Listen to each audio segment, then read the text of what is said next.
ክፍል 11 ፍቅር መቅረብም መራቅም ነው። ይህንን ደግሞ ካንተ በላይ የሚያውቅ የለም አለ ደስታ የክብሩን ፍርሃት ሚዛናዊ ለማድረግ እየሞከረ። ከተቀመጡበት የሳሬም ሆቴል በረንዳ ላይ ሆነው ሁለቱም የእንጦጦን ተራሮች አሻግረው እየተመለከቱ ነበር። ውቤት ጥሩ ልጅ ናት። ጥሩም ባትሆን ደግሞ ወድሃታል። ማንንም ቢሆን ሳታውቀው ነው የምትወደው አለ አሁንም ደስታ የክብሩን ዝምታ ለመስበር እየሞከረ። ክብሩ አይኖቹ ከባሻገር የሚያዩትን ተራራ ሰርስረው ወደ ሌላ ዓለም ወስደውታል። ሌላ ዘመን፣ ሌላ ጊዜ፣ ሁሉም ጥሩ የነበረበት ዕድሜ፣ በጣም ቅርብ ግን ደግሞ ሩቅ የሚመስል ያ ጊዜ የልጅነት የወጣትነት ክፉ ያልደረሰበት ክፋት ያልተለመደበት ጊዜ። ሰው በሕይወቱ ክፉን ሳያይ አያልፍም። ሁሉም ቢሆን ኖሮ ኖሮ ክፉና ክፋትን ይገጥማል። የታደለ ሰው ብቻ ክፋትን ዘግይቶ ይደርስበታል። በመሆኑም እንዲህ ተራራን ሰርስሮ በምናብ የሚመለስበት የሚጎበኘው የአፍላነት የልጅነት ዓለም አለው። መዓዛ ትውስ አለችው። ሁሌም ለሐሳቡ ቅርብ ናት። መዓዛ የሌላ ዓለም ሰው የአፍላነት ዕድሜው ብርሃን ነበረች። የት ይሆን ያለሽው ብሎ ራሱን ጠየቀ። ይህንን ደጋግሞ ይጠይቃል። አለመኖሯን እያወቀ ቢሆንም እንኳን የት ይሆን ያለሽው እያለ አንድ ቦታ መኖሯን በማሰብ ይቆዝማል። መዓዛ ፍቅረኛው ነበረች። አሁን ግን አብራው የለችም። ፍቅር የልጅነት ስሜት ነው የምትለው ወደህ አይደለም አለ አይኖቹም በተራራው ላይ እንደሰካ። አሁን የልጅነት ስሜት ነው። ይህ ማለት ግን ዕድሜ ሲገፋ ማፍቀር አትችልም ማለት አይደለም አለ ደስታ። ቀጠልናም ልጅነት እኮ ቋሚ ነው፣ በዕድሜ ብዛት የሚጠፋ አይደለም። ሁላችንም በየትኛውም ዕድሜ ላይ ሆነን ልጆች ነን። ክብሩ ልቡን የተጫጫነው የመልካም ዘመኑ ትዝታ እንደለመደው ደስታን ለመሞገት የሚያበቃ አቅሙን ስለወሰደበት ለደስታ ሐሳብ ከንፈሩን ሳይከፍት በምጸት ፈገግታ መለሰ። ደስታ የክብሩን የስሜት ተነሳሽነት ጉድለት በመገንዘብ በንግግሩ ቀጠለ። ልጅነት ያለፈ የሚመስለን እኮ በመኖር ተጠልፈን ነው። አዋቂ የሚባሉ ሰዎችን አኗኗር ለመኖር በምናደርገው ጥረት ውስጥ ማንነታችንን ስለምናጣ ነው።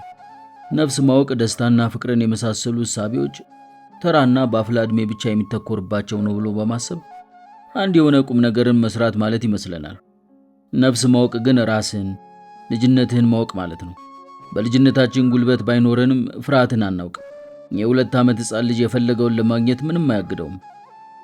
ጮሆም ተቆጥቶም በጨቅላው ፈገግታ አባብሎም የፈለገውን ያገኛል። የ40 ዓመት ጎልማሳ ግን የወደዳትን ልጅ አናግሮ ወደድኩሽ ለማለት ጉልበቱ ይብረከረካል፣ ልቡም ይርበተበታል። እምቢ ብትለኝስ ብሎ ፈርቶ ከመጠየቅ ይቆጠባል።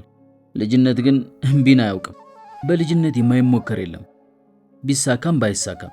ስለዚህ ፍቅር የልጅነት ስሜት ቢሆንም ልጅነት ግን በውስጣችን የታሰረ ማንነት ስለሆነ የሚጠፋና አድገን የምንተወው አይደለም። መዓዛ የለችም፣ ልጅነትህን አስራብህ ሄዳለች። ልብህን መፍታትና ውቤትን ማፍቀር ያንተ ፋንታ ነው አለ ደስታ ረጅሙን ንግግር እየቋጨ። ክብሩ ሐሳቡ ስለተከፈለበት የደስታን ሰፊ ዲስኩር ከልቡ አልሰማውም። ልቡ በፍቅር ትዝታ ተወስዷል። ትልቁ ክብሩ፣ ኩሩ ክብሩ፣ ኮስታራው ክብሩ፣ አዋቂው ክብሩ፣ ማን አለብኝ ባዩ ክብሩ፣ ልባሙ ክብሩ አሁን አቅመ ቢስ ሆኗል። ራሱን ከመዓዛ ለመኖር ሐዘን እንደምንም እየጠበቀ የሚኖረው ይህ ክብሩ አሁን እያቃተውና እየደከመው ሄዷል። እንዴት ነበር ያገኘዋት ብሎ ራሱን ጠየቀ። ከ20 ዓመታት በፊት በ1988 ዓመተ ምህረት ወጣቱ ክብሩ የሐኪምነት ጀንበሩ እየወጣች ነበር። ትምህርቱን ጨርሶ ገና ሥራ መጀመሩ ነበር። እንደ ሁሉም ጀማሪ ሐኪም የሚያውቀውንና የማያውቀውን አይለይም ነበር በዚያን ዘመን። ሆኖም ጥልቅ የሆነ የአዋቂነት ስሜት ይሰማው ነበር። ሐኪም ሆኖ በመመረቁ የተሰማው በራስ መተማመን ስሜት ከመመረቁ 1 ቀን በፊት ስለ ሕክምና የሚያውቀው በጣም ጥቂት እንደነበር አስረስቶታል። መመረቅ ጥሩ ነው፣ በራስ መተማመንን ጨምሮ ለጊዜውም ቢሆን አለማወቅን ያስረሳል። በሕክምና መመረቅ ሕክምና ምን እንደሆነ ማወቅን መጀመር እንጂ ማወቅ አለመሆኑን የሚገባው ዘግይቶ ነው። ኩሩ ክብሩ አብረውት ከተመረቁ ተማሪዎች አንደኛ ሆኖ መመረቁ ደግሞ የበለጠ ልቡን አሳብጦታል። የአንዱ የጉብዝና መስፈሪያ የሌላው መድከም በሆነበት ሁኔታ ክብሩ ሌሎቹ ደክመው እሱ አንደኛ መሆኑን እንደ ታላቅ ስኬት እንዲቆጥረው አድርጎታል። በሆራ የካቲት 1988 ዕለት ዓርብ ከሚሰራበት ሆስፒታል ኮሪደር ላይ አዲስ ጋውኑን ለብሶ ከላይ ታች ይላል። ያኔ ነበር መዓዛን ድንገት ያያት። ወደ አሲድነት ያዘነበለ ቢጫ ቲሸርት በገላዋ ላይ ልከኛ ሆኖ ከተጣበቀ ጅንስ ሱሪ ጋር ለብሳለች። የተጫማችው ጥልፍልፍ ነጠላ ጫማ ሆኖ የግራ እግሯን ከጉልበቷ ሸብረክ አድርጋ በቀኝ እግሯ ሙሉ በሙሉ በመቆም በቀኝ ትከሻዋ የነርሶቹን መቆያ ቢሮ በር ተደግፋ ክፍሉ ውስጥ ከተቀመጡት ነርሶች ጋር ታወራለች። ክብሩ ይህንን ዛሬም ድረስ በህሊናው ደጋግሞ ያየዋል። መዓዛን ለመጀመሪያ ጊዜ ሳያት ከጀርባዋ ነበር። መልኳን አላየውም። አሁንም ድረስ ይገርመዋል። እንዴት ሰው ከጀርባው ታይቶ ይወደዳል ይላል ራሱን መልሶ መላልሶ። የዚያን ቀን ሊያነጋግራት አሰበ፣ ግን ምን ብሎ እንደሚያነጋግራት አላወቀም። ከዚያ በፊትም ሆነ ከዚያ በኋላ ሴት ልጅ እንደፍሮ አነጋግሮ አያውቅም። መዓዛ የመጀመሪያው ለጊዜው የመጨረሻውም ሴት ናት። መዓዛ ከቆመችበት በር ላይ ጀርባዋን ለኮሪደሩ እንደሰጠች ለረጅም ሰዓት ቆየች። ክብሩም በሆስፒታሉ ኮሪደር ላይ እንደ ባላባት እልፍኝ ተንጎራደደበት። በዚህ ሁሉ ዘመኑ በየትኛውም ሆስፒታል ኮሪደር ላይ በአንድ ጊዜ ያንን ያህል ሰዓት ተንጎራዶ አያውቅም። መዓዛ ከነርሶቹ ጋር የነበራት ጭውውትን ጨርሳ ልታስታምም ወደ መጣችው የጓደኛዋ እህት አልጋ ክፍል አመራች። ክብሩ ተከትሏት ወደ ክፍሉ ሲያመራ ከመኝታ ክፍሉ በር ትይዩ ካልጋው ግርጌ ስር ተቀምጣ አየችው። አይኑን ሰበረና ተመልሶ ሄደ። አሁንም ሥራ ያለበት በማስመሰል በበሩ በኩል ሄዶ አየችው። አሁን ግን በአመልካች ጣቱ ጠራት። እሷም በአመልካች ጣቷ ወደ ደረቷ እየጠቆመች እኔን ነው አለችው። በምልክት አዎን በማለት ራሱን ነቀነቀላት። በሕይወቱ የሕክምና ጋውን መልበስ የጠቀመው በዚያች ቅጽበት ብቻ ይመስለዋል። የዚያን ጊዜ ጋውን ለብሼ ባይሆን ኖሮ ላትመጣ ትችል ነበር አላሁንም ለራሱ። መዓዛ ከበሩ ጋር ስትደርስ ከቅርብ የማየት ዕድል ገጠመው። ከፊት ለፊቱ ስትቆም ቁንጅናዋ መታው። ምን ነበር ችግር አለ አለች መዓዛ። ስለ ታማሚው አንድ ነገር ሊነግራት የመጣ መስሏት። ሐኪሞች ብዙ ጊዜ ሰው ጠርተው ሲያናግሩ ስለማይስተዋሉ ምንም ችግር የለም ሻይ ልጋብዝሽ አላት። ይህ የፍቅራቸው መጀመሪያ ነበር። የመጀመሪያውን አስቦ የመጨረሻውን ለማሰብ ሲጀምር ሰውነቱ ተርገፈገፈበት። ያልተቋጨ ያላለቀ የተቀጨ ፍቅርን እንዴት ሊያስቡት ይችላል? መጨረሻውን አለማወቅ፣ አለመሰነባበት፣ ደህና ሁኛ አለመባባል፣ ድንገት መለየት እንዴት ይከብዳል? የት ይሆን ያለሽው? አላሁንም ለራሱ። ከተራራው ውስጥ የገባ ሐሳቡን መልሶ ወደ ውቤት አመጣው። ወዳሁን ድሮና አሁን በአንድ ሰው አጭር ዕድሜ ውስጥ እንዲህ መራራቃቸው ይገርማል።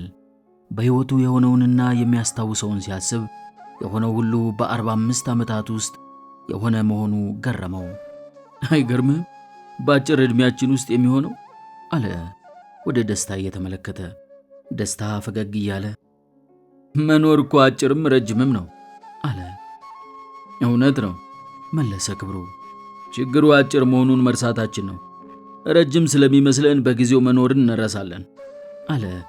ደስታ ማለት የፈለገውን ክብሩ ይረዳዋል ብሎ በመገመት ጊዜው ደግሞ የውቢት ነው አለ ክብሩ። መዓዛንማ እኔም እኮ አስባታለሁ ግን የለችም አለ ደስታ። ምን ትዝ ይልሃል ሲል ጠየቀው ክብሩ እንባ ባይኑ እያቀረረ። አለመኖርን ያወቀች ልጅ ነበረች አለ ደስታ። ካንተ ጋር ያሳለፈችው ሕይወት ለሰከንድም የባከነባት አልነበረም። እያንዳንዱን ሰከንድ ኖራበታለች። አንተን አፍቅራበታለች። የሕይወቷ ትልቁ ስጦታ አንተ ነበርክ አለ ደስታ በትካዜ። ምን ያደርጋል ታዲያ ብሎ ክብሩ በጉንጮቹ መውረድ የጀመረውን እንባ ዘለላውን አበሰ። ወዳጄ ትንሽ ብልህ መሆን ያሻሃል አለ ደስታ በተቻለው መጠን ወደ ክብሩ ላለማየት እየጣረ። ሰው ሲያለቅስ ሲያይ የለቅሶ ትብብር ማድረግ ያምረዋል። በሌላ ሰው ለቅሶ እሱ ብሶ ቁጭ ይላል። ምናልባትም በልጅነቱ የሞቱትን አባቱን ሐዘን የሚወጣው በየአጋጣሚው በማልቀስ ሆኖ ሊሆን ይችላል። ብልህ ስትል አለ ክብሩ፣ ብልህነት በሐሳብህ እውነትና ትክክል የሆነውን ብቻ ሳይሆን በቦታውና በጊዜው ሊሆን የሚችለውን ማወቅ ማለት ነው። ቦታውና ጊዜው ደግሞ የውቢት ነው አለ የተናገረውን ግልጽ ለማድረግ በመጣር። ደስታ የሚኖርበት የፒያሳ ኮንዶሚኒየም በሰውና በመኪና የተጨናነቀ ነው። ለነገሩ ፒያሳ ሙሉ በሰውና መኪና ከመጨናነቁ የተነሳ ፒያሳ ሰው የሚመጣና የሚሄድባት ሳትሆን እዚያው በየመንገዱ ላይ የሚኖርባት ነው የምትመስለው። ሁሉም አይነት ሰው ፒያሳ ውስጥ አለ። ፒያሳ ሰፈር ሳትሆን መኖሪያ ናት። ደስታ ፒያሳን አጥብቆ ነው የሚወዳት። በአዲስ አበባ ተወልዶ በማደጉ ፒያሳ የልጅነት ጉጉቱ ነበረች። አድጎ ፒያሳ መሄድ ትልቁ ህልሙ ነበር። ከዚያም በጉርምስና ዘመኑ እሱና ጓደኞቹ ሰው፣ መኪናና ሴት ለማየት ከአራዳ ሕንፃ ኬክ ቤቶች በረንዳ ላይ ሻይ እየጠጡ መዋል ትልቁ መዝናኛቸው ነበር። ይህ የልጅነት የፒያሳ ፍቅሩ አለቀው ብሎት ደስታ ኮንዶሚኒየም ተከራይቶ የሚኖረው እዚሁ ፒያሳ ውስጥ ነው። የደስታ ኮንዶሚኒየም ባለ አንድ መኝታ ቤት ብትሆንም በጣም ሰፍተዋለች። ከመኝታ ቤቱ ውስጥ 1 ሜትር ከ20 አልጋ ተዘርግቶ ካልጋው ትይዩ ጠርዙን ይዞ አንድ የመጽሐፍ መደርደሪያ ሞልቶ በተረፉት መጽሐፍ ተጣቦ ተቀምጧል። መጽሐፍቱ እንዳይወድቁ ሰግተው የተቃቀፉ ይመስላሉ። አንዳንዶቹም እንደምንም ተንጠላጥለው የቆሙ ናቸው። የመጽሐፍ መደርደሪያው መጽሐፍቱ ከብደውት እንደ መጉበጥ ብሏል። አንድ ጊዜ ክብሩ የመጽሐፍቱን መጎሳቆልና የመደርደሪያውን መጉበጥ አይቶ ምነው ደህና መደርደሪያ ብትገዛ ብሎት ነበር። ደስታ የክብሩን ዘለፋ ቸል በማለት እኮ በጣም ትሁት መደርደሪያ ነው። በእነዚህ መጽሐፍት ውስጥ ያለው ዕውቀት ከብዶት እኮ ነው በማጎንበስ እጅ የሚነሳው። አንተ አንድ መጽሐፍ ላይ የተጻፈች አረፍተ ነገር በቃል ስትይዝ ደረትህ ማበጥ ይጀምራል ብሎ መልሶለት ነበር። በቀረው ግድግዳ ላይ አንድ አሮጌ ቁም ሳጥን ቆሟል። ይህ ቁም ሳጥን የአባቱ ነበር። ደስታ የድሮ ናፋቂ የሚባል አይነት ሰው ነው። ዘመንን ያየ ዕቃ ጥሩ ነው ይላል። ከአባቱ ታሪክ ውስጥ የቀረው ጥቂት መጽሐፍትና ቁሳቁሱ ብቻ መሆናቸውን መርሳት አይፈልግም። እሱ እንኳን ከሞተ በኋላ እኒህ ዕቃዎች አልፈውት እንደሚቆዩ ሲያስብ ይገረማል። የማይጠፋ ነገር ሕይወት ሳይኖረው የኖረ ብቻ ነው። ሕይወት ያለው ነገር በሙሉ ጠፊ ነው ይላል። የሚተኛበት አልጋም የወላጆቹ አልጋ ነው። በአስመራ ብረት የተሠራ የሽቦ አልጋ። ይህን ያህል ዘመን አለመርገቡ ይገርመዋል። አስመራ እንኳን ሌላ ሀገር ሆናለች። የመኝታ ቤቱን ወለል ምንጣፍ አስነጥፎበታል። ሳሎኑ ውስጥ ብዙ ዕቃ የለም። አንድ የድሮ ሸክላ ሙዚቃ ማጫወቻ አለው። ይህ የአባቱ ነበር። አልፎ አልፎ ለመቆዘም ይከፍተዋል። የአባቱን ፍላጎትና ማንነት በዘፈን ሸክላዎቹ ስብስብ ውስጥ ለማግኘት ይጥራል። ሸክላዎቹን ደጋግሞ እንደሰማቸው ከሆነ አባቱ የፍቅር ዘፈኖቹን ይወዱ እንደነበር ጠርጥሯል። የድሮ ሰው አፍቃሪ ነበር ማለት ነው ብሎ ይጠይቃል። አንዳንድ ጊዜ ሁሉም ነገር አሁን የመጣና የተፈጠረ የሚመስለኝ ለምንድን ነው ግን ይላል መልሶ። ከሸክላ ማጫወቻዎቹ ጎን አሮጌ ፊሊፕስ ቴሌቪዥን ተቀምጧል። ከዚያም ፊት ለፊት ግድግዳውን ተጠግቶ የአረቢያን መጅሊስ ፍራስ ተነጥፏል። በቃ ይሄው ነው፣ ሌላ ነገር የለም። የማብሰያ ክፍሉን ተጠቅሞበት አያውቅም።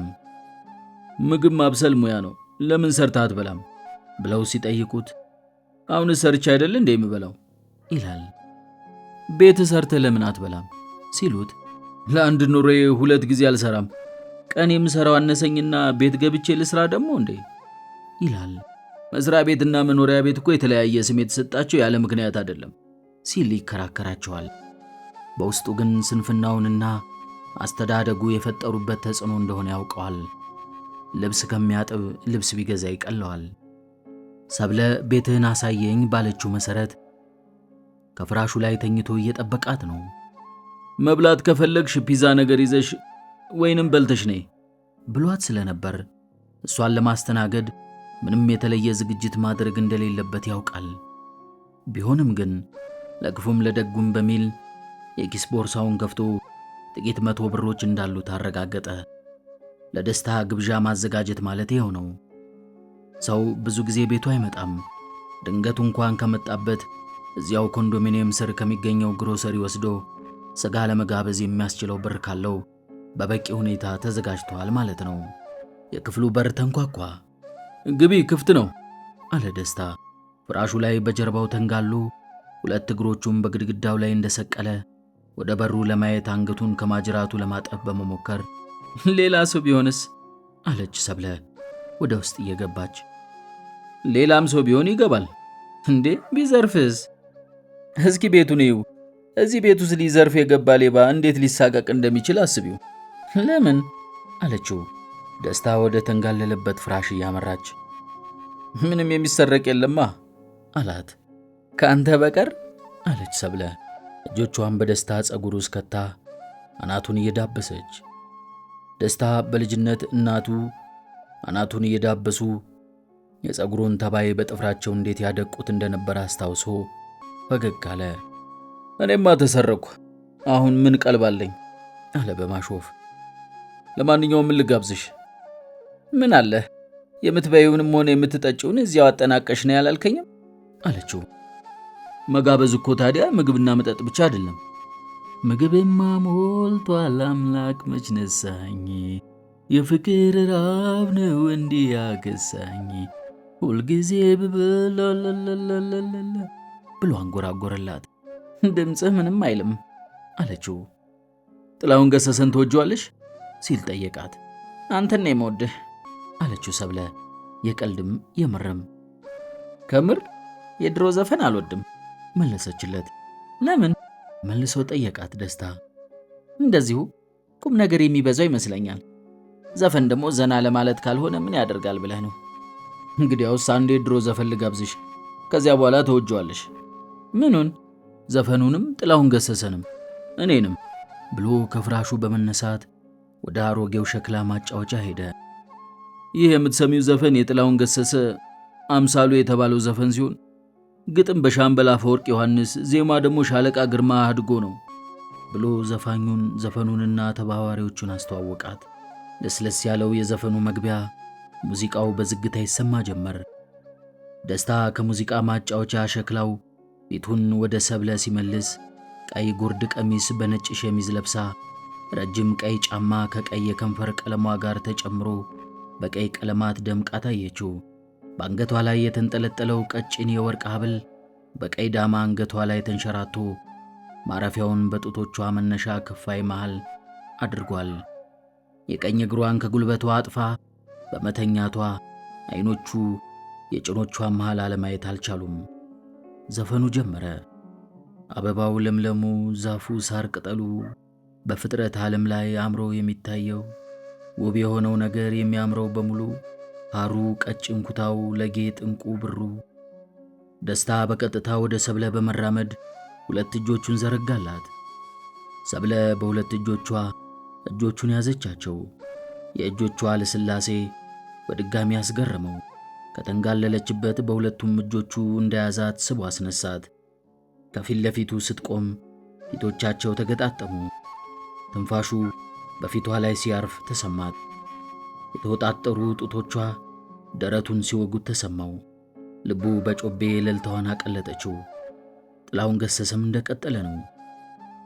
የወርቅ አልማዝ መስቀሉና ጥርባን ሥራው በሙሉ ጨዋነት፣ ደግነትና ቁም ነገሩ በሙሉ ምንም ነገር ሳይቀረው መልኩ ያንቺ እኮ ነው አምሳሉ እያለ ደስታ ከንፈሮቹን ወደ ከንፈሮቿ ገፋቸው።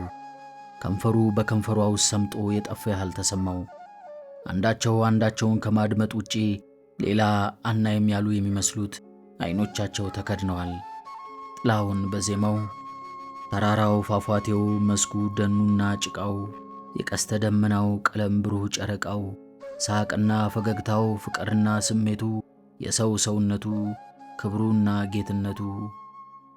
ደስታ እጆቹን ከእጆቿ በማላቀቅ አቀፋት። ደረቱን የሚወጉት የጡት ጦሮች ውስጥ ሰብረው የገቡ መሰለው። ከንፈሮቻቸው የትኛው የማን እንደሆነ ለመለየት በሚያዳግት መልኩ ተጠባብቀዋል። አንዳቸው ሌላኛቸውን በመጉረስ ተፎካከሩ። ከአባ ጃኖ ቀሚሱና የአንገት ጌጡ ሀብሉ፣ በሕይወት የሚጠቅም ብዙ መልካም ነገሩ ሁሉ ምንም ነገር ሳይቀረው መልኩ ያንቺ እኮ ነው አምሳሉ። በሁለቱ መካከል የነበረው ሁሉ ጠፋ። አየር እንኳን ማለፊያ በማጣቱ ትንፋሽ ያጥራቸው ጀመር። ከንፈሮቻቸው ግን መለያየትን እምቢኛሉ። ካንቺ ጋር አብሮ መዋል ሕይወትን ለማደስ በጣም ደስ ያሰኛል፣ ከልብ ያረካል መንፈስ። ፈገግታሽ ሐኪም ነው፣ ሕመምን ያድናል። ፍቅርሽ ደጋፊ ነው፣ ቢይዝ ልብ ይጠግናል። ሰብለና ደስታ በጋለ ስሜታቸውና በተጣበቁ ከንፈሮቻቸው እየተመሩ ከፍራሹ ላይ ወደቁ። ሰብለ ገላ ላይ የተከመረው ደስታ ፍራሹና ሰብለ ተባብረው ያሰመጡት ያህል በሰብለ ገላ ውስጥ ሰምጦ ጠፋ። ከዚህ ዓለም ውስጥ ተመልሶ ባይወጣ ምንኛ በወደደ። ጥላውን እየጨረሰ ነበር። የሕይወት ጥቅል ምስጢሩ እና የደስታ ትርጉም ሁሉ ውበትም ስሜትም ፍቅር ብቻ እኮ ነው ይላሉ። ታዲያ ፍቅርም እኮ ቢሆን መልኩ ያንቺ እኮ ነው አምሳሉ። የፍቅር ውሉ ስሜቱ ሁሉ ነሽ አምሳሉ። ሁለቱ ፍቅረኛሞች ለደቂቃዎች ይህችን ዓለም ጥለው ኮበለሉ። እንቅልፍ አልመጣም አተኛም አለችው ቤት ከንፈሯን ካፉ ውስጥ እንደምንም በማላቀቅ። ለምን ያህል ሰዓት ባፍንጫቸው እየተነፈሱ እንደቆዩ ለመገመት አልቻለም። ሰው በጥሩ ዲዛይን የተሰራ ፍጡር ነው፣ ለአቅሙ መቋጫ የለውም የሚለው የደስታ ንግግር ትውስ አላት። ውቤት የፍቅር ደስተኝነቷ አክትሞላታል። ብትቆይም እንኳን ተፈቅራለች። መፈቀር ደስ ይላል። ችግሩ መፈቀርን ማወቅ አይቻልም። ማፍቀር እንጂ መፈቀር መለኪያ የለውም። መፈቀር እምነት ነው፣ ማፍቀር ደግሞ እውነት። ውቤት ማፍቀሯን ብታውቅም መፈቀሯን ግን አታምንም ነበር። አሁን ግን አምናለች። መፈቀር ማሳያ ባይኖረውም ፍቅር ብፁዕነትም ነው። ሳያዩ የሚያምኑ ብፁዓን ናቸው እንዲል መጽሐፉ። መተኛት ፈራሁ እኮ። ውይ ለምን አለችው ቤት እንደ መደንገጥ ብላ። ናፍቆትሽን እንዴት እችላለሁ ብዬ ነዋ። እረፋ ባንዴ ከመቆለል ወደ መቅለል አለች እሷም አብራ በቀልዱ እየሳቀች። ድንገት ሳያስቡትና ሳያቅዱት ነበር ራሳቸውን አልጋ ላይ ያገኙት።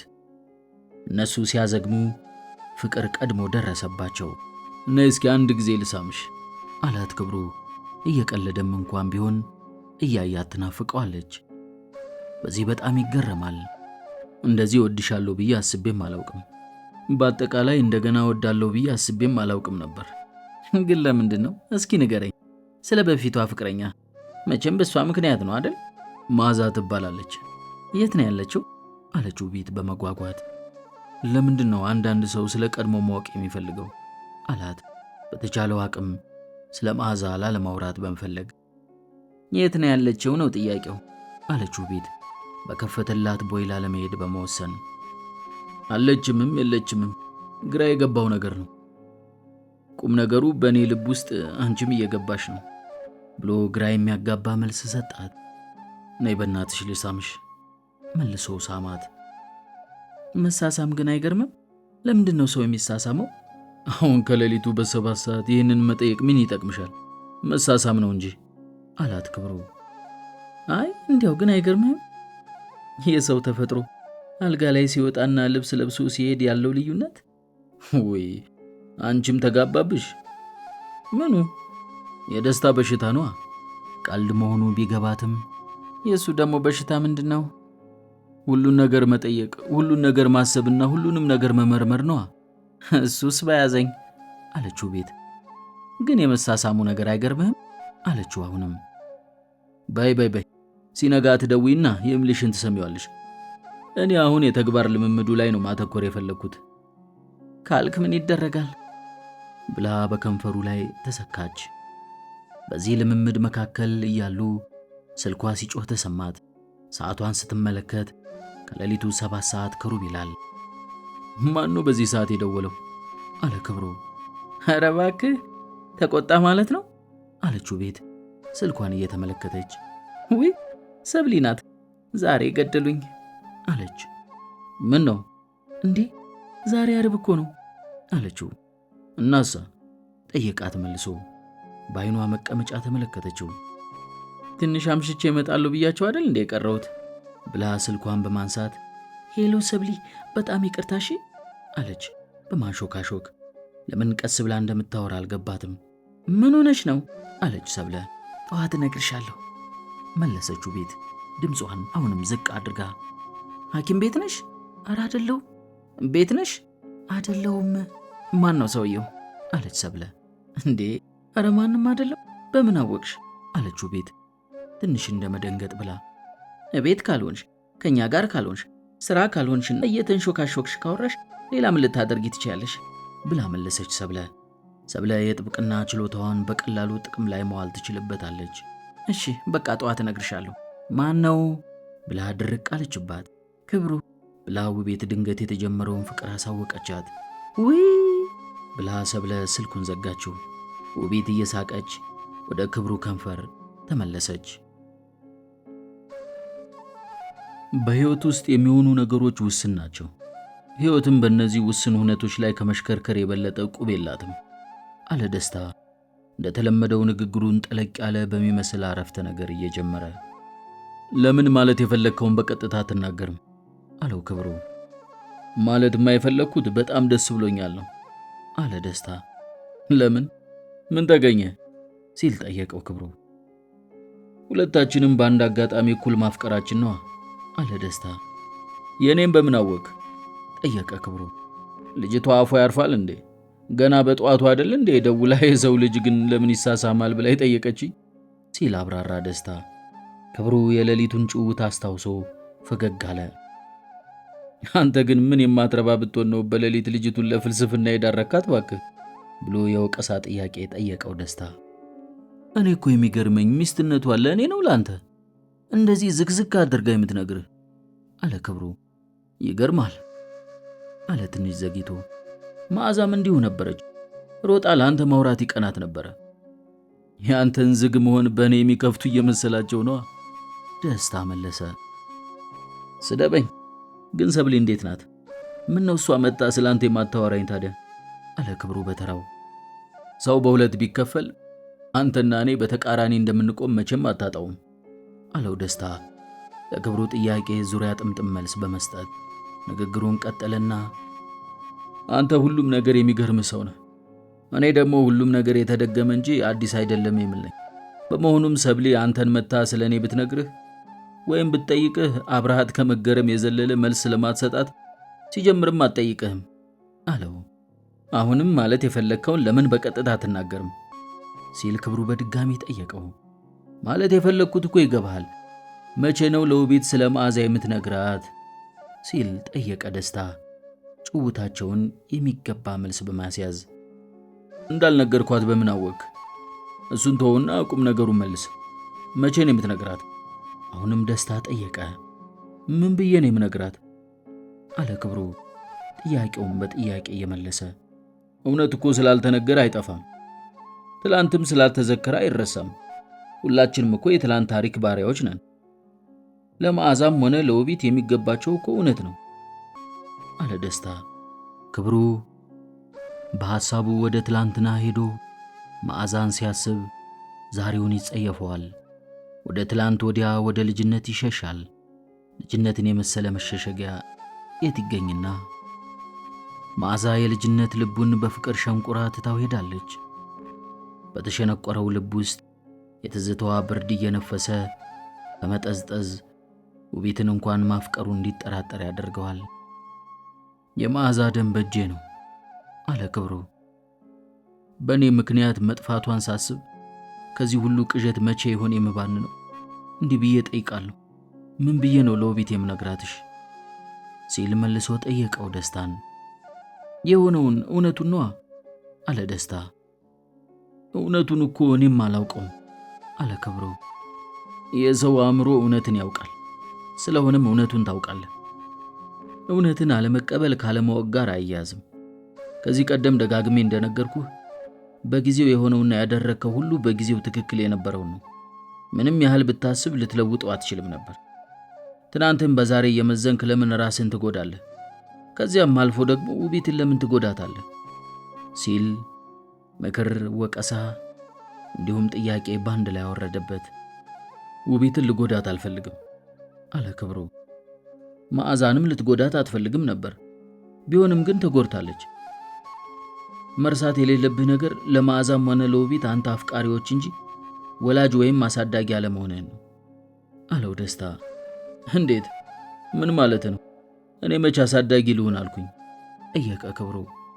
አላልክም፣ ግን ድርጊትህ ያሳዳጊ ነው። መዓዛ እኮ ምርጫ ነበራት። የወሰነችው እኮ እያወቀች ነው። አንተ ራስ ወዳድ የሆንክ ቢመስልህም መዓዛም ብትሆን ከአንተ ያነሰ ራስ ወዳድነት የላትም። የመረጠችውን የወደደችውንና ያመነችበትን ያደረገችው አለው ደስታ። ቢሆንም እኔ የተሻለ ማወቅ ነበረብኝ አለ ክብሩ። ራስን መውቀስ የሆነን መጥፎ አጋጣሚ እንዳልሆነ ለማስመሰል የምንጠርበት ስሜት ነው። ራስን መውቀስ ትችላለህ፣ ግን የሆነው እንዲሁ ሆኗል። መዓዛ የለችም ብዬ እንዴት ልም? በዚያ ላይ ደግሞ ከአንድም ሁለት ጥፋት ነው አለ ክብሩ። በጊዜው ትክክል ነበርን። ምናልባትም ሁለተኛ ላልከው ጥፋት እኔም ከአንተ እኩል ወይንም በላይ ተጠያቂ ነኝ። ዞሮ ዞሮ ይህንን ሳታጣራ ከውቢት ጋር መቀጠል የለብህም አለ ደስታ። ለምን? አለው ክብሩ። መዓዛን የመወዳትን ያህል ውቢትንም ወዳታለሁ። ያም ባይሆን ደግሞ ውቢት እንደ አንድ ሰው ስለገባችበት ሕይወት የማወቅ መብት አላት አለው ደስታ። እንዴት ብዬ ነው የምነግራት? አለ ክብሩ በመጨነቅ። መርሳት የሌለብህ ነገር ውቢት መዓዛን አታውቃትም። ስለዚህ አንተ የሚሰማ ስሜት አይሰማትም። ካልነገርካት ግን መዓዛ በአንተና በውቢት ፍቅር ውስጥ የማትጠፋ ጥላ መሆኗን አትርሳ አለው ደስታ። ቀጥሎ ሌላው ደግሞ አንድ ነገር አትርሳ። ማንም አፍቃሪ ስለወደደው ሰው የቀድሞ ፍቅረኛ ማወቅን አይፈልግም። ለማወቅ የሚጠረውና የሚጠይቀው ግን ስለ ቀድሞ ፍቅረኛ ከማወቁ ይልቅ አለማወቁ የበለጠ ሰላም ስለሚነሳው ነው። ስለሆነም ውቢት ስለ መዓዛ ብታውቅ ከሚሰማት ይልቅ አለማወቁ የበለጠ ሰላም ይነሳታል። በጣም ይጨንቃል እኮ ደስታ። ቀላል ቢሆን ኖሮ እኮ ይህ ሁሉ ባልሆነ ነበር። ከውቢት ጋር አለመኖርና ውቢትን ለማፍቀር ሌላ አማራጭ የለም አለ ደስታ በተቻለው መጠን ክብሩን ለማሳመን እየጣረ። በጣም ይከብዳል አለ ክብሩ በአብላጫው ለራሱ። መኖር ከባድ ነገር ነው፣ ካለመኖር ግን ይሻላል ሲል መለሰ ደስታ። ውቢት ፊቷ እያበራ ቢሮውን በርግዳ ገባች። በር ማንኳኳት መልመድ አቃተሽ በቃ አላት ክብሩ ከመቀመጫው ተነስቶ እያቀፋት። ቀጥሎ በጠዋት እንደዚህ ፍንክንክ ያደረገሽ ምንድን ነው ሲል ጠየቃት። የምስራች አለችው ፊደላቱን እየረገጠች። አልፎ አልፎ እንደ መሞላቀቅ ያደርጋታል። ምን ተገኘ አለ ክብሩ የተቻለውን ያህል የጓጓ ለማስመሰል እየጣረ። ትምህርት ተፈቀደልሽ አላት ዶሮ ብታለም ጥሬዋን ነው በሚል። በቃ የምስራች ከዚህ ውጭ የለም አይደል አንተ አለችው ውቢት። ሌላ ምን አለ ብለሽ ነው? ከዚህ በፊት ያልሆነ ወደፊት የሚሆን ምንም አዲስ ነገር የለም አላት። ደስታን ለመሆን ስትጥር ክብሩ እየጠፋብህ ነው አለችው። እሺ ንገሪኝ ምንድን ነው ሲል ጠየቃት። እንዲህ በቀላሉ የሚነገር አይደለም፣ እራት ጋብዘኝና እነግርሃለሁ አለችው። እራት መብላታችን አይቀር ለምን አትነግሪኝም አላት። በአፍቃሪነት ረገድ የኋላ ቀርነት ተጠናውተዋል። ልትታገለው ይገባሃል። አሁን ለማንኛውም ወደ ሥራ ልሂድ፣ በኋላ እነግርሃለሁ። አይዞህ ደስ የሚል ነገር ነው ብላ ወደ መጣችበት ተመለሰች። ለማንኛውም እንኳን ደስ ያለሽ አላት። ውቢት ከቢሮ ከወጣች ሰዓት ጀምሮ ቀኑን ሙሉ ምን ይሆን ያስደስታት በማለት ሲያወጣና ሲያወርድ ነው የዋለው። ውቢትን ከሚወድበት ምክንያት አንዱ ለመደሰት ቅርብ ነች ብሎ ስለሚያምን ነው። ሕይወቷን የምታይበት ዓይን የቀለለ ይመስለዋል። በመሆኑም የምስራች አለ ስትለው ማሰብ የቻለው የተለመዱ ምክንያቶችን ነው። ወይ የትምህርት ዕድል አግኝታለች፣ አሊያም ወደ ውጭ ሀገር ልትሄድ መሆን አለበት ብሎ ደምድሟል። እሱ ደግሞ በአንጻሩ ለመደሰት ሩቅ ነኝ ብሎ ነው የሚያምነው። በመሆኑም ውቢት ልትነግረው የምትችለው የምስራች እሱን ሊያስደስት የሚችልበት አጋጣሚና ሁኔታው ሩቅ መስሎ ነው የሚሰማው። ስለዚህ ቀኑን ሙሉ እንዴት የደስታዋ ተካፋይ መሆኑን ሊያሳያት እንደሚችል በማቀድ ላይ ዋለ። አንዳንድ ጊዜ ይህንን ያህል የትርጉም መራራቅ የሚፈጥረው ወንድና ሴት በመሆናቸው እንዲሁ አድርጎ ይወስደዋል። ይህንን አስተሳሰቡን ለብዙ ሰው ደፍሮ አውርቶት አያውቅም ስለሚፈራው። ሴቶች ለደስታና ለስሜት ቅርብ ናቸው ብሎ ቢናገር በሴቶች መብት ተቆርቋሪ ጥቂት ሴቶችና ወንዶች ሊያደርሱበት የሚችለው ትችት ያስፈራዋል። በመሆኑም ሐሳቡን አውጥቶ መናገር አይደለም መላልሶ ማሰብን እንኳን አይደፍርም። ሰው መተቸትን ሲፈራ ለጊዜው መናገሩን ቆይቶም ከናካቴው ማሰቡን መተው አይቀሬ ነው። አሁን ደግሞ ዘመኑ የማሰብ የመመዘን የመናገር ሳይሆን የመስማት ዘመን ሆኗል። ለመኖር መሠረታዊ መመዘኛው መስማማት የሆነ ይመስላል። በመሆኑም ክብሩ ውቤት በምትነግረው የምሥራች አብሯት ለመደሰት ከራሱ ጋር በመስማማት ነበር ወደ ራት ቀጠሮ ያመራው። ከራቱ ቦታ ሲደርስ ጥቂት ደቂቃዎችን ቀድሞ ነበር። ሉሲ የተባለው 5 ኪሎ አካባቢ የሚገኘው ምግብ ቤት ውስጥ ጥቂት ጥንድ ሀበሾችና ከመካከላቸው አጫዋች ሀበሻ ጣል ጣል ያደረጉ ፈረንጆች ሞልተውታል። ክብሩ ወደ ውስጥ አልፎ አንድ ጥንድ የናፈቀች የምትመስል ጥግ ላይ ተቀመጠ። አስተናጋጇ ወደ እርሱ በመጠጋት ምን ልታዘዝ አለችው። ደህና መሸሽ አላት ክብሩ ሊያርማት በመመኘት። ደህና እግዚአብሔር ይመስገን እንደምን አመሹ አለችው አቀራረቧን በማረም። ይመስገነው። እስኪ ምን አይነት ወይን ያላችሁ አላት። የሀገር ውስጥም የውጭም አለን አለችው አስተናጋጇ። ምን አለ አለ በዚያው ሰዓቱን ለመግደል በማሰብ። የሀገር ውስጥ ሁሉም አለ፣ የውጭ የደቡብ አፍሪካ አለን አለችው አስተናጋጇ በቅልጥፍና።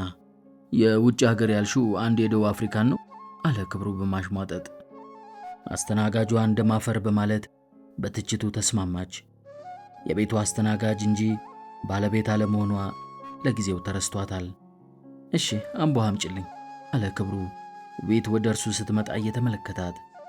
እንዴት አምሮባታል! ማን አለች አስተናጋጇ። ይቺ የምትመጣው ቆንጆ አለ ክብሩ። አስተናጋጇ እሺ ብላ ወደ ትዕዛዙ አመራች። እግረ መንገዷን የውቤትን ቁንጅና እየገመገመች። ውቤት ክብሩ ከተቀመጠበት እንደደረሰች በቀጥታ ከንፈሩን ስማው ተቀመጠች። ክብሩ ተደናግጦ ዙሪያውን ቃኘ። ከጎንና ከጎን ያለው ግድግዳ ነው፣ አይዞህ አለችው። ምን ነው ይህን ያህል አልሰረክ ብላ ቀጠለች። መስረቅ አለመስረቅ ሳይሆን በአደባባይ ሊሆን የሚገባውና የማይገባው ነገር ስላለ ነው። ምኑ መሳሳሙ ነው የማይገባው አለችው። አሁን ባህላችን አይደለም። ባህላችን ምንድን ነው? የግል ጉዳዮች በግል ቦታ ነው መሆን ያለባቸው። እኔ እንኳን አይመስለኝም። ባህላችንም ሆነ ሃይማኖታችን በአደባባይ መሳሳምን የሚከለክል አይመስለኝም አለችው። እንዴ ባክሽ፣ የባህላችንም ሆነ የሃይማኖታችን አስተምሮ የሚከለክለው ከጋብቻ በፊት ያለውን ነው እንጂ ቦታውን የሚጠቅስ አንቀጽ ያለው አይመስለኝም በማለት አብራራችለት። ዞሮ ያው ነው አለ ክብሩ ባለመረታት። ያው አይደለም። በአደባባይ መሳሳምን መከልከል በድብቅ መሳሳምን መፍቀር ተብሎ ሊተረጎም አይችልም። የኛ ችግር ደግሞ በአደባባይ መሳሳሙ ሳይሆን በድብቅ መሆኑ ነው። ባህልን ማክበር ተገቢ ቢሆንም ባህል ግን መደበቂያ ሊሆን አይገባውም አለችው በሙሉ ራስ መተማመን።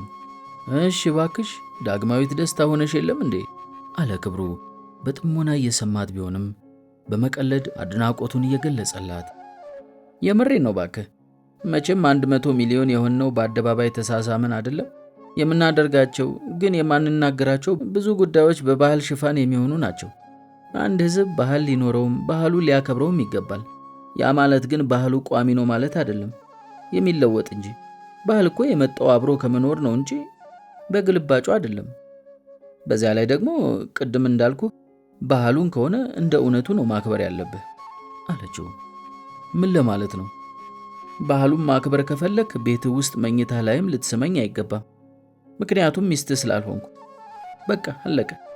አለበለዚያ አስመሳይ የባህል ተቆርቋሪ ከመሆን የዘለለ ፋይዳ የለህም ማለት ነው። እኛን ደግሞ የሰለቸን የአስመሳዮች ወረራ ነው አለችው። ክብሩ ብሎ ሳቀ። ውቤት ግን ንግግሯን በመቀጠል እውነቴን ነው፣ አስመሳይ የሀገር ተቆርቋሪ፣ አስመሳይ የታሪክ ተቆርቋሪ፣ አስመሳይ የቢሮ ኃላፊ፣ አስመሳይ የሃይማኖት መሪና አስመሳይ የሀገር መሪዎች ናቸው የሰለቹኝ አለችው። እንዴ በጣም ተማረሻል እንዴ አለ ክብሩ እንደ ዋዛ ያነሳው ሐሳብ መከረሩን በማስታወስ። አሁን ተማረሪያለሁ። ለምን አልማረር? እውነት እኮ መድረሻ ሆኗል፣ መኖሪያ መሆኑ ቀርቶ። ይህ እንዴት አያማርርም? እውነት አንድ ቀን ይመጣ ይሆናል እያሉ መኖር እንዴት አይሰለችም ትላለህ? ልክ ነሽ፣ ይሰለቻል አለ ክብሩ። አስተናጋጇ አምቦ ውሃውን አምጥታ ስትከፍትለት እየተመለከተ ውቢት ወደ በሳል ሰውነት እየተሸጋገረች ነው ሲል አሰበ። ምን ልታዘዝ አለች አስተናጋጇ ፊቷን ወደ ውቢት መልሳ። ለእኔም አምቦ አምጪልኝ አለች ውቢት ወደ ጀመረችው ጨዋታ መመለስ በመፈለግ። ምን ነው ዛሬ በደህና አላት ክብሩ ያለ ወትሯ ከሥራ መልስ አምቦ ውሃ ማዘዟን በማስታወስ። መጠጥ አልጠጣም አለች ውቢት። ከመቼ ጀምሮ? እንዴ ስጠጣ አትጠጪ፣ ሳልጠጣ ደግሞ ለምን አለችው በፈገግታ። እንዲህ በቀላሉ በምክር ትመለሻለሽ ብዬ አላሰብኩም ነበር አላት እሱም እያሾፈ። ዋናው መሞከር ነው ብላ ንግግሯን በመቀጠል ግን ወደ ቅድሙ ወሬ እንመለስና በጣም አሳዛኝ ነገር ነው እየሆነ ያለው። ዘመኑ አስመሳይነትና ለእኔ ብቻ ማለት የናኘበት ሆኗል። አሁን እኔ በጣም እየተጽናናው ያለሁት በሌላ ቦታ እንደሚታየው ያለ አስመሳይነት በህመምተኞቼ ላይ ስለሌለ ብቻ ነው አለችው። መጀመሪያ እራት እንዘዝና እናውራ አለ ክብሩ የመጡበትን በማስታወስ። ደስትሽና ሰብሊ ይመጣሉ፣ ቀጥሬያቸዋለሁ አለችው። አረ ሳታማክሪኝ አለ የውሸት እየተከፋ።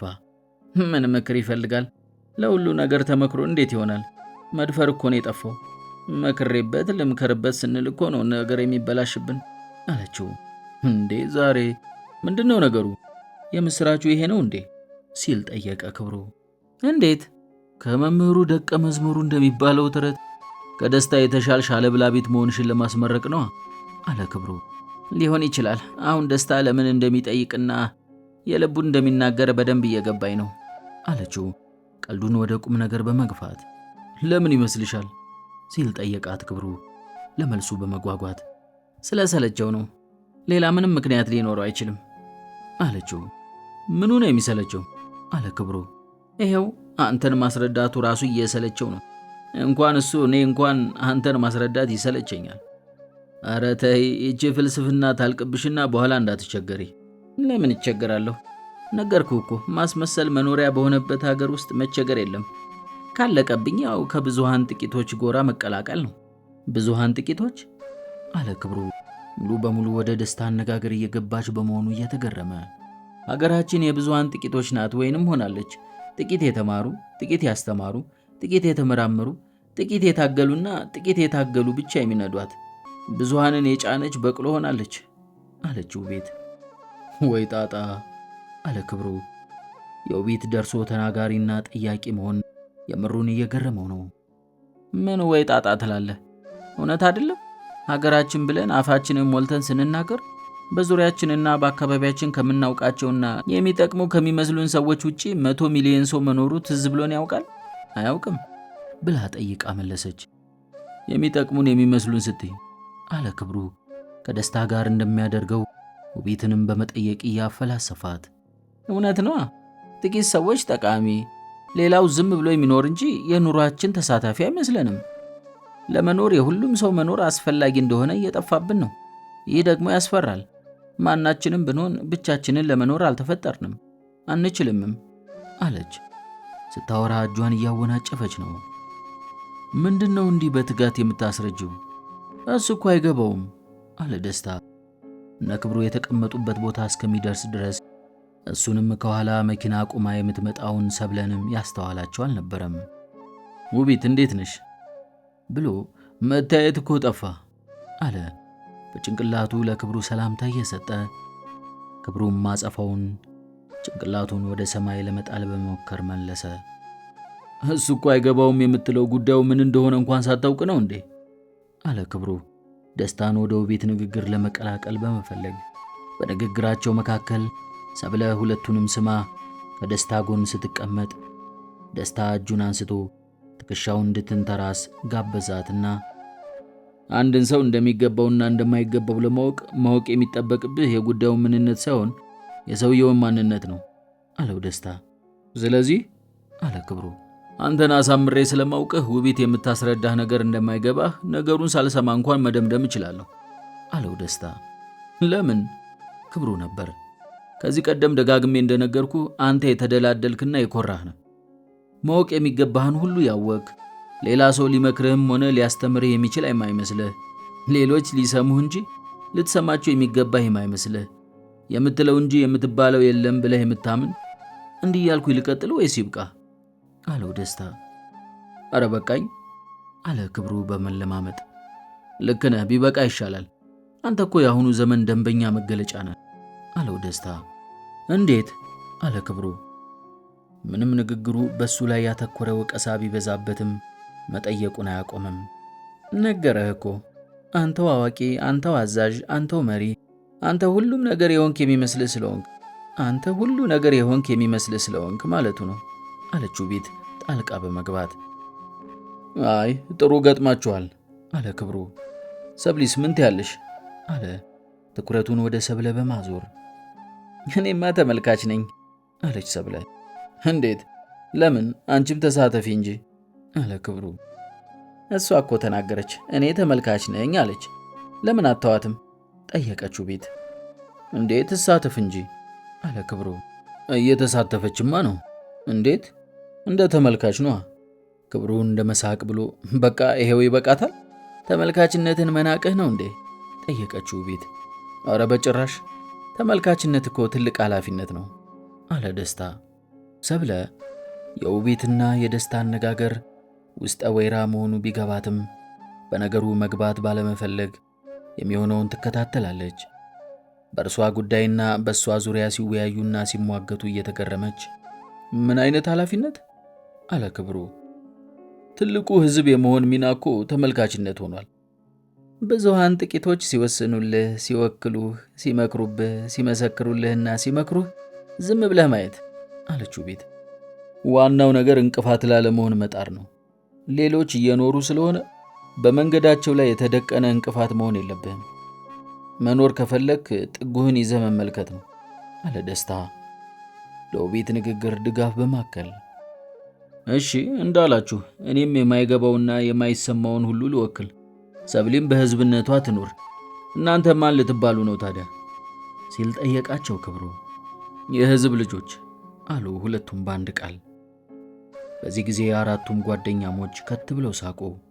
የተመልካች ሕዝብ ልጆች መሆናቸው ታወሳቸው።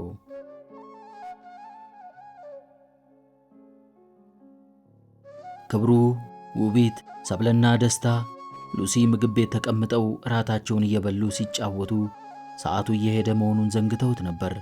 ልክ ከምሽቱ 3 ሰዓት ተኩል ሲሆን አስተናጋጇ መውጫ ሰዓት እየደረሰ ስለሆነ ሂሳብ ትሰጡኝ ስትል ጠየቀች፣ ፈራ ተባ በማለት። እንዴ እንደዚህ መሽቷል? አለ ደስታ።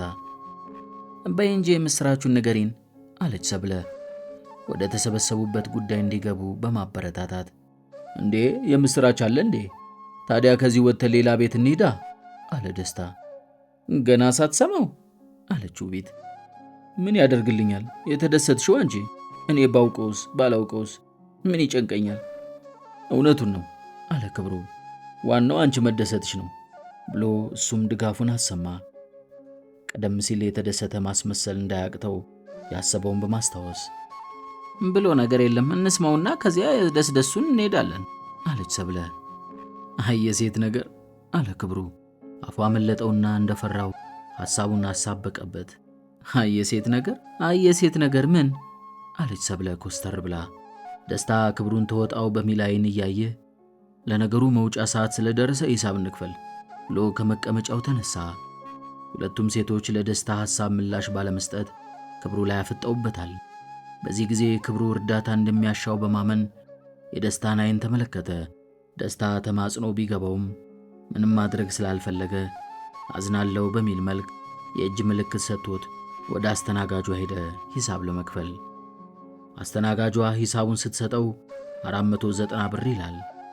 ደስታ ክብሩን ማስመለጫ ዘዴ የተገኘ ብሎ በማሰብ የሂሳቡን ወረቀት ይዞ ወደ ሰብለ በመመለስ ሰብሊ 490 ብር ነው፣ እኔ ይህንን ያህል ብር እንደሌለኝ ሶስታችሁም ታውቃላችሁ አላት። ሰብለ ደስታ ማድረግ የፈለገው ቢገባትም ጉዳዩን በቀልድ ለማለፍ ስላልፈለገች ከቦርሷ ውስጥ የእጅ ቦርሳዋን አውጥታ ሰጠችው፣ ብር አውጥቶ እንዲከፍል። እኔ ጋር አለ ክብሩ ወደ ኪሱ እየገባ። ግድ የለም የተጠየቀው መልስ። አይ የሴት ነገር ምን ነበር ያልኩ አለችው። ሰብለ ድንገት ጥያቄው ተረስቶት ከሆነ ብላ አረ ምንም አይደለም ሰብሊ አታካሪው አላት። ምንም ካልሆነማ መልስልኝ፣ የሴት ነገር መቼም ወሬ መውደድ ነው ለማለት ነው አለችው። አረ በፍጹም አለ ክብሩ። በዚህ ጊዜ ደስታ ስላላስቻለው እንደሱ አይደለም ክብሩ፣ አዎ ነው የሚባለው። እንዴ ምን ነካ? ታጣለኛለህ እንዴ? አለ ክብሩ። አረ በፍጹም፣ ሁለቴ ጥፋት እንዳይሆንብህ ብዬ ነው። የተናገርከውን ሐሳብ ማሰብህ ሳያንስ መናገርህም ሳያንስ እንደዚያ ብዬ አላሰብኩም ብለህ እንዳትዋሽና ሌላ ትዝብት ውስጥ እንዳትገባ ብዬ ነው አለ ደስታ እንደምንም ነገሩን ከጠጠረ ቁም ነገር ወደ ለዘበ ግጭት ለመቀየር በማሰብ። ደግሞ እኮ ምን ያስፈራሃል? ይህንን እኮ የሚያስብ አንተ ብቻ አይደለም። ብዙ ወንዶችና ሴቶች በተመሳሳይ መልክ ያስባሉ፣ አይናገሩትም እንጂ። ሴት ልጅ ከወንድ ልጅ ታንሳለች ብለው የሚያስቡ ወንዶችም ሴቶችም ብዙ ናቸው። ችግሩ ያለው እንዲህ ብለን በማሰባችን ሳይሆን ሴቶችና ወንዶች ሁሉም እኩል ናቸው የሚለው መመሪያ ላይ ነው አለ ንግግሩን በማራዘም። እሱ ምኑ ነው ችግሩ? አለች ሰብለ ደስታንም ከመሞገት ላለመመለስ በመዘጋጀት።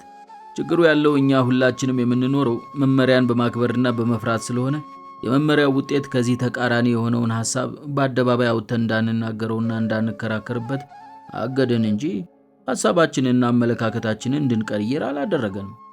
በመሆኑም መመሪያው የአደባባዩን ችግር ወደ ጓዳ ከተተው እንጂ አልፈታውም። የአደባባይ ችግር ጓዳ ሲገባ ደግሞ ይብሳል አለ ደስታ። ቅድም እንዳልኩ ነው አለችው ቤት። የማንናገራቸው ግን የምናደርጋቸው ብዙ ነገሮች አሉ ያልኩ ይሄንን ነው። ስለዚህ አትፍራ፣ ማሰብህ ችግር የለውም። ሰብሊ ደግሞ ጠበቃ ብትሆንም አትከስህም፣ አይዞህ አለችው በማጽናናት መልክ። ክብሩ ጥፋት ያጠፋ ሕፃን ልጅ የሆነ መሰለው። ምስኪን አይዞሽ፣ አፍህ ሁሉ ተሳሰረኮ አለ ደስታ በክብሩ እያሾፈ። ዞሮ ዞሮ ሁላችንም የባህላችንና የአስተዳደጋችን ነጸብራቆች መሆናችንን አትዘንጋ። የቀደመውም ሆነ የአሁኑ አስተሳሰብ በየዘመኑና በየቦታው ለሴቶችና ለወንዶች አብሮ መኖር አስፈላጊ ስለሆኑ ነው የተፈጠሩት። ማን ያውቃል፣ ወደፊት ሊገለበጥም ሊመለስም ይችል ይሆናል። ይህንን ሐሳብ ስታምነው ለመኖርህ እንደዚያ ብለህ ማመንህ ስለጠቀመህ ነው። አሁን ደግሞ ለመናገር ስትፈራው እንዲሁ መናገርህ ለመኖርህ አስፈሪ ስለሆነ ነው። አስተሳሰብና ንግግርህ እንደ ጊዜው ካልተለወጠ መኖር ከባድ ነው አለ ደስታ ቀስ አድርጎ ጨዋታውን ወደ ራሱ እምነት እየጎተተው። አሁን ለማንኛውም የሴቶችን እኩልነትና የክብሩን ወንዳ ወንድነት ለማረጋገጥ የደስደሱን ንገሪንና ወደ መዝናናት እንሂድ። የመዝናኛ ቦታው የተዘጋጀው ስለ እነዚህ አጋጣሚዎች ስለሆነ አላት ደስታ ብቻውን እያወራ መሆኑን አስተውሎ። አይመስላችሁም ሴቶች ሲል ጠየቀ። እሱ ይመስለኛል። በዚህ ጉዳይ ግን በደንብ መነጋገር ያስፈልገናል አለች ሰብለ አሁንም ነገሩ በቀልድ መታለፍ የለበትም ብላ በማመን። እንዴ ወደን ነው የምንነጋገረው? ይሄ እኮ ሁሉም የሚደግፈው መብት ነው። መንግስት እንኳን እንዲህ የመብት መስጠት እጥረት ውስጥ ሆኖ እንደ ልብ የሚሰጠው ግን የማያስጠብቀው መብት የሴቶች እኩልነት ነው አላት ደስታ። ግን ለምንድን ነው የሴቶች እኩልነት መብትን ማስጠበቅ ለመንግስት የሚከብደው? አለችው ቤት። እሱማ ቀላል ነው አለች ሰብለ። አንደኛ መንግስት ሴት አይደለም፣ ሁለተኛ መንግስት የራሱን መብት በማስጠበቅ ስለተወጠረ ለሴቶች ጊዜ የለውም አለች። ያሾፈች ቢሆንም በተናገረችው እንደምታምንበት ያስታውቅባታል። መንግስት ደግሞ ምን ሰብአዊ መብት አለው? አለ ክብሩ ጉዳዩ ከሱ ላይ ወርዶ መንግስት ላይ ስላረፈ ደስታ እየተሰማው ነው። መቼም ማላከኪያ ባይኖር በዝምታ ታፍነ ትሞት ነበር አለ ደስታ የጓደኛው አፍ የችግሩ ጣት ወደ መንግስት ሲቀሰር መፍታታቱን አስተውሎ። መንግስት እኮ ሰው ሆኗል አሁን አለች ሰብለ። ስለሆነም ሰብአዊ መብቱን በማስከበር ላይ ይገኛል። የትኛውን? ጠየቀችው ቤት። ከሰብአዊ መብቶች አንደኛውና ዋነኛው በሕይወት የመኖር መብት ነው። ስለሆነም መንግስት ዋነኛ ትኩረቱ የመኖር መብቱን ማስጠበቅ ሆኗል አለች ሰብለ። እጂ የመኖር ጉዳይ በእኔ አስተሳሰብ ለሰው ብቻ ትመስለኝ ነበር። ለካ መንግስትና መንግስትን የመሳሰሉ ግዑዝ አካላትም ያለመኖር ፍርሃት ተጠቂዎች ናቸው። ይገርማል ሰብሊ፣ አመጣሽው እኮ አለ ደስታ በከፊል በማድነቅ በከፊል በመደነቅና በማዳነቅ። አረ የምስራቹን ንገሪንና እንውጣ አለች ሰብለ። አርግዣለሁ አለችው ቤት ያለምንም ቅድመ ማስጠንቀቂያ። ምን ምን ምን ምን አለ ክብሩ